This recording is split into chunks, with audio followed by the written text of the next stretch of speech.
Boyfriend surprised me with cruise. It means he doesn't love me enough. So I ended the relationship and started a new chapter. My birthday is coming up in a few months, and 3 days ago, I found out what my birthday present was. Tickets to a cruise. His sister spilled the news, thinking I would be excited, but I'm not. We live together, and I found the gift, knowing it's for me. I sound ungrateful, but I'm not. This gift just proves to me that things will never change. The first thing is, this gift isn't for me. I do not like cruises because I get really bad seasickness, and nothing I do helps. I also told him what I wanted to do for my birthday, which was go to a Ren Fair festival on my birthday. I have already taken the week off from work for it, in preparation to go to this fair. I have purchased tickets, and am saving month to month, so that I have spending money without it affecting finances at home. Why would he book tickets at the same time as the time I took off to go to this festival? Also, this cruise wasn't cheap at all, so it's basically wasted money because I'm not going. I'm so annoyed. I have told him time and time again that I don't feel like he listens to me, that I feel like he just gets me things by thinking about what's best for him or what he would like. It's not only gifts. He makes decisions based on what he thinks is best, and I just can't deal with it anymore. I love him, but I'm so done, and before anyone says I didn't talk to him or to talk to him about this, I have repeatedly. This has been a recurring conversation in our 2.5-year relationship. The next thing to do is talk this out and end things. Update 2. The day I wrote my post is the day I ended things with my ex. When he came home, I basically said I found the tickets for the cruise and asked him who they were for. He said they were for me for my birthday, and I ruined the surprise. I asked him why he got me tickets for a cruise when he knows that I get seasick, and also when he knows that I have been preparing for a Ren Fair festival for a couple of months. He said that he always liked cruises when he went on them and thought that I could push through it with patches or some other remedy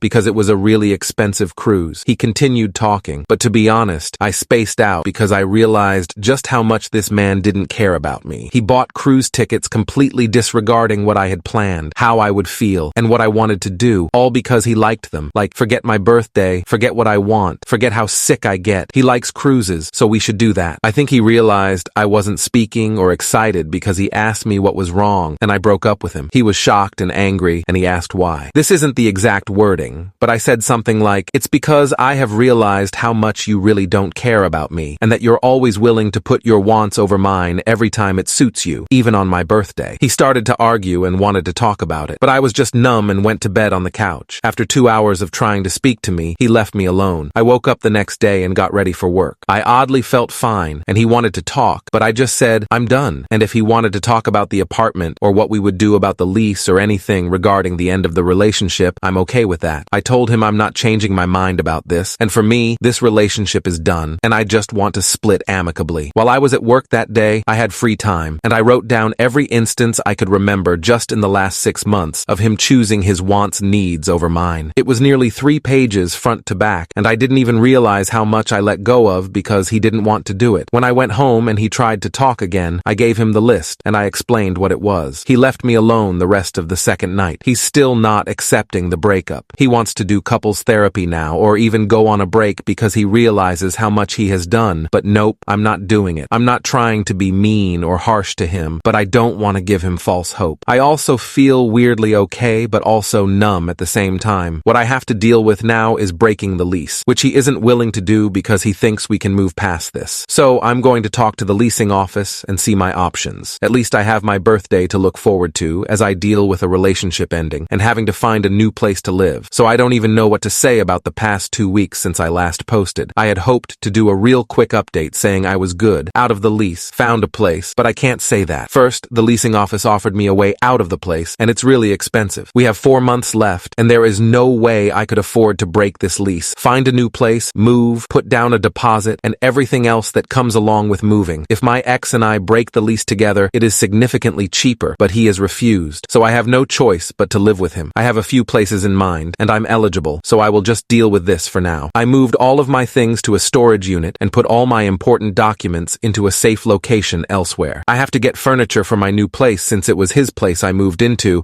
but other than that, I already have everything else you would need. When it comes to my ex, I don't even know how to describe what is happening. It honestly feels like these last 17 days have been happening to someone else. He won't let me out of the lease because he thinks we can fix this. First, he tried to gaslight me because he said the things on the list didn't happen. Asshole, where do you think I got an accurate recollection of what you did and the dates? Text messages. When I told him that the texts showed him either confirming what I said doing the opposite, and then apologizing. His face dropped. You can lie all you want, but I literally have evidence to back up my memory. Then this brilliant idiot decided, you know what? I'm going to look at the list and pick things I did wrong and do them right. So he started picking things he had done wrong and then doing them right without any input from me. You know, it's the biggest mindfuck to realize that he could have done this right from the start. None of these were mistakes. He knew exactly what he was doing and didn't care about what I wanted or needed if he thought his idea was better. I had people message me asking what was on the list, and you know what? When I find the time, I will rewrite the whole list with screenshots. I will give a few examples now. One was when I asked him to pick up an orchid for me, since I would be working late all week. Orchids were my grandmother's favorite flower, and she died a couple of years ago. Sometimes I really miss her, so I get some of her favorite flowers, and having them around really helps my mood. He decided to pick up roses, and I remember seeing the roses and saying, "Why did you get me roses when I asked for an orchid?" And him saying that he thought these were better and prettier. Another example was when he took my car to a different mechanic because he thought the one I had used for 5 years was trying to scam me when he literally was going to patch up 2 tires that happened to get a nail. Did he even meet my mechanic? No, he didn't. He just decided to take my car somewhere else. I took my car to my mechanic, who charged me $20 to fix my 2 tires, and he's literally my friend. The last was when I was invited to a party that had an ex-friend invited who had tried to SA another friend of mine. I told my BF, "You can go, but I'm not going out of solidarity with my friend if that guy is going to be there." He promised that he had heard from the planner that the guy had said no to coming. He lied, and my friend and I were shocked to see the guy there. I almost lost my friendship with my friend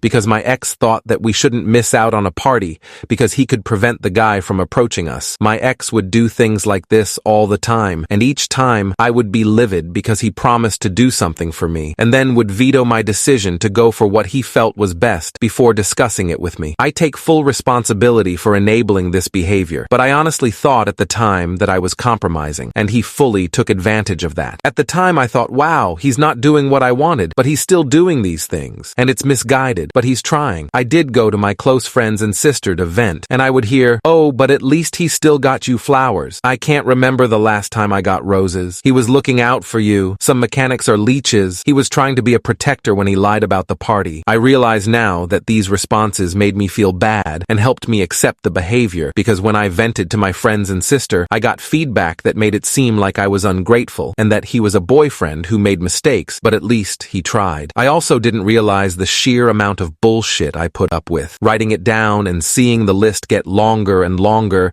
when you have barely scratched the surface, you're like, how did I get here? How did I let so many things slide? Where the hell did my backbone go? I will say the backbone is back, and I'm not tolerating any of this. Anytime my ex tries to talk to me about things not regarding the lease, I tell him to push through it. Your feelings are hurt? Push through it. You still love me? Push through it. You're in pain? Push through it. You did something nice for me, but I'm ignoring it? Push through it. You paid for couples counseling and I didn't show up? Push through it. I don't give a shit. He keeps asking why I'm fine, and honestly, I think a part of me checked out a long time ago, grieved this relationship, and that part was waiting for the rest of me to catch up. And I have. As for my friends and family, I have told them the relationship is done, and that's my decision, and that it's none of their business. When a few of them tried to make me feel bad about the cruise and how they wish someone would do that for them, I told them that their husbands, boyfriends not even doing the bare minimum for them doesn't mean that I should accept my ex's shitty behavior. I told them that maybe they should concentrate on why their SOs do nothing for them, instead of trying to get me to accept things I don't want or need just because my ex happened to try. Not going to lie, that response took me a couple of hours to articulate, and some of them aren't talking to me now, but oh well. So that's my life currently. I'm living in the guest room, and my ex is still trying. He's very annoyed and hurt, but that's not my problem. He is basically holding me hostage, so I don't care about his feelings. I have made it clear we are roommates. I don't cook, clean, or do anything for him. Honestly, I barely speak to him, and I ignore his calls and texts when not at home. If he won't let me out of the lease, I will treat him like a stranger. I will not harm him or destroy any of his things, but I'm going to actively ignore his entire existence for the next 4 months. Either he deals with this, or he lets me out of the lease. Other than that, I'm doing really well and working on myself, maintaining boundaries, and not letting people take advantage anymore.